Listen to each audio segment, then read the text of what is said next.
Welcome multimedia students, it's me Mr. Taney with another brilliant tutorial. This one today has to do with the elements of photography that we've been learning through Nearpod and the scavenger hunt. This one we're going to take those pictures, or different pictures that show the elements, and we're going to make a collage in Canva. So this is going to be a little more creative than just putting them onto a slide as an identification. So we're going to open up Canva. And we're going to do that by going to Clever and opening it up from there so that we have our district education version of it, so we have all the tools available. And once you get into Canva, you can go and find a blank portrait flyer like this, and you're going to want to duplicate the page because you're going to want to put 5 of each term on each page so you have enough room to show an example and also label them so that they're not too crowded. So using the text tool over here, this is how you might label them, and so forth. So the 10 that we need are here on the Google Classroom assignments, and rule of thirds, leading line, balancing elements, and so forth. So I like to copy and paste them all over so that I can cross them off as I find them. So going to Google Images, we're going to go find some images for all 10 of these. So again, when you look these up, you want to use the word photography so that you're getting examples for the photography world. So in this instance, we found one for rule of thirds. We use the word photography, so we're going to save that picture so that we can then put it over to our Canva. So you could upload it like this, or I believe you can even drag it from your downloads if you wanted to. So I don't think it requires you to upload it. This is one way you could do it. So we can bring these in onto our pages, and again, the reason we have 2 pages is so that we can do 5 on each page. One little thing that we do want to use is we're going to use frames. If you remember when we learned Canva, cool little thing that we can use is frames and grids. In this case, I think we're going to want to go frames on some of these. Grids are a little too restrictive. So you can use anything, and there's a lot to choose from. So in this case, I'm going to go and use, some computer screen. Let's do this one first. And once I pick one of my frames, I'm going to go back to my uploads, drag my picture into the frame so it shows it in there. So we have started our collage process. So number 1 is done. Now I can do a text tool and actually identify it. So this is the rule of thirds element of photography. And so now I just have 9 to go. So I'm going to go back over and I'm going to find a different frame. So I want to make all of mine different because that's more fun. So let's do one of these retro frames right here. So I'll put it on my page and I'm going to go back to my uploads and find another picture that I've already found on Google Images. So this one is leading lines.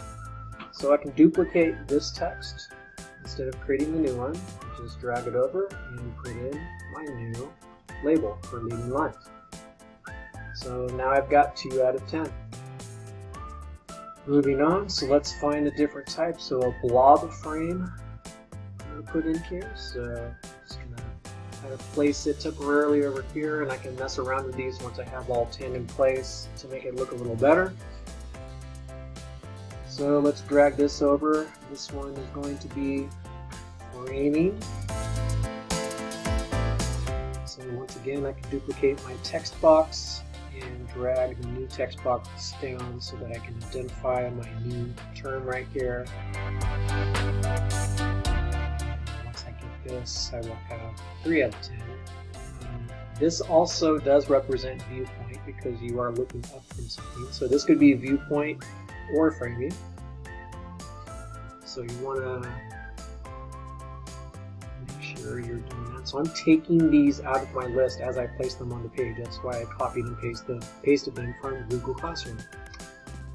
Alright, so some cool things that we can add since we're using Canva. We can do some animations on these things because this can be a live dynamic page instead of just a static picture label page. So I'm going to put an animation on each one of these. So you click on the picture, you click animate up top, and then over here to the left it'll show you the different types of animations that you can do.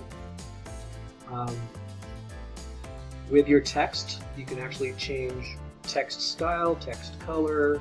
You can put animations on your text, so those are some fun things that you can do with the text as well. And so page 2, don't forget page 2 because we're going to put 5 of each of these on each page. So I've got 3 out of 10 so far, so I got to go back to Google Images and look up some things so that I can put them over into my Canva upload folder. So let's find another.